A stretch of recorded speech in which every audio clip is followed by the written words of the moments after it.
Хаан дүүргийн 19-20 дугаар хорооны нутаг дэвсгэрт байрлах арь ширний үйлдвэрүүдийн Ухаан бус нутагт үзүүлж байгаа хөрсний, усны бохирдол, дээрэс нь Улаанбаатар хотын бохир усны цэвэрлэх байгууламжид өгж байгаа ачаалал, арь ширний үйлдвэрүүд дээр өнөөдөр тулгамдж буй эдийн засгийн нийгмийн асуудлууд байна. Улаанбаатар хотод арь ширний үйлдвэрүүд дээр жилд энэ ойролцоогоор богийн 5 сая ширхэг арьс, бод малын 700 мянган ширхэг арьс буюу ойролцоогоор нэг 6 сая ширхэг арьсыг боловсруулдаг юм байна. Улаанбаатар хотын боловсруулах боломжтой юуных нь 50% байгаа юм. Буюу дахиад 50% бид нар бол эдийн засгийн хувьд алддаг юм байна. Жил болгон 6 сая бог болын арьсыг боловсруулж 60 сая долларын экспортын боломжоо эмэлт эко аж үйлдвэрийн парк ашиглалтанд ороогүй болж бид нар бас алдаж байгаа юм статистик байна. Мегар дарга маань эмэлт эко аж үйлдвэрийн талаар нэг товчхон танилцуулга хийх үү те.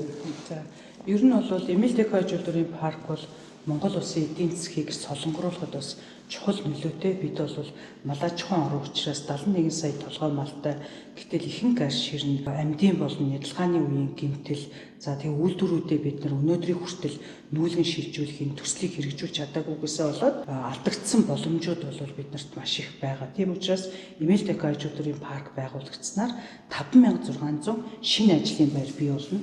За түүнээс гадна бол эмэлт аж үйлдвэрийн парк маань бие даасан дэд бүтцүүдээр хангагдахаар ингээд төлөвлөсөн байгаа. За ингэснээрээ энэ аж үйлдвэрийн паркт бол үн цэнгүй хаягдж байгаа арь шир малын галдаа түүхий эд маань нэмэн өртөг шингэж кластраар үйлдвэрлэж байгаа хаягдaltaгүй тойрог эдийн засгийг бий болгоно. Ингэснээрээ бол нийслэл Улаанбаатар хотын болон Монгол улсын эдийн засагт бол эерэг нөлөө үзүүлэхээс гадна хаан дүүргийн 20 дугаар хороонд 20 гаруй үйлдвэрүүд суурьшлийн бүстэйгээ зэрэгцэж гисэн бохир үнэр гаргаад ингээд нүүж шилжиж чадахгүй ингээд байдалтай байгаа. Тэгэхээр тэр орчмын хөрс болон туул голын бохирдлыг арилгахад бол бас байгаль экологийн хувьд бол бас их чухал нөлөөтэй.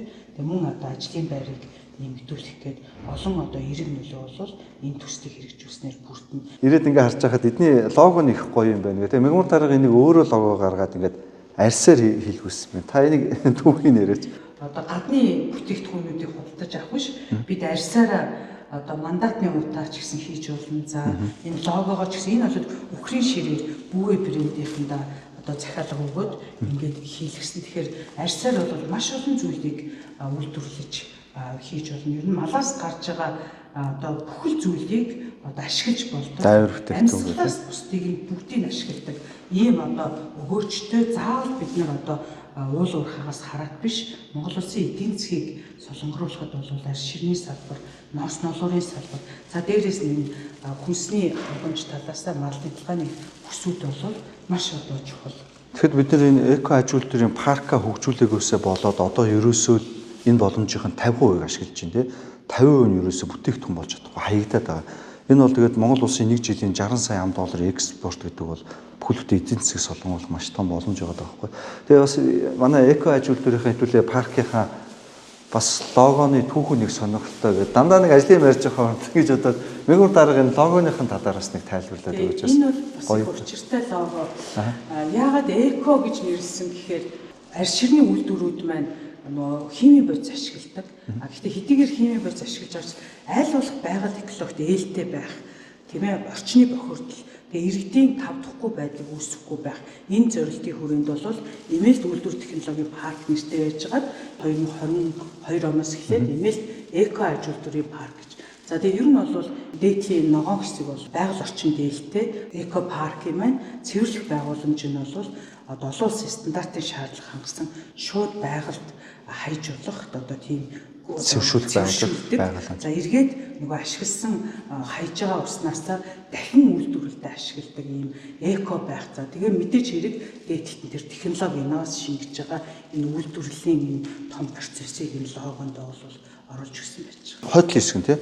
Хотл хэсэг дээр болохоор арь ширний үйлдвэрүүдээ бол ингээд төлөвлөж байгаа юм байна. Бид нар уулынхаа энэ чинь баруун урталтаа арь шир маань гарах юм бол зориултын дагуу нядалгааг хийдэг ийм манай паркын 2 дугаар хүчний төлөвлөлт төлөвлөсөн байна. Тэгээ нийлээд 539 га дээр бол аж үйлдвэрийн төлөвлөлт явж байгаа. Өнөөдрийн байдлаар бид нар бол яг энэ паркийнхаа офис хэсэг дээр байж байна тийм ээ. Өнөөдөр ингээд байж байна. Цаашид бид нар энэ онд бол нийслэлийн тодтох дээр 30 тэрбум төгрөгийн хөрөнгө оруулалтыг хийж энэ жилээ ариутгах татварга буюу цэвэрлэх байгууламж дулааны станц хоёрын ажлыг нь бол эхлүүлнэ.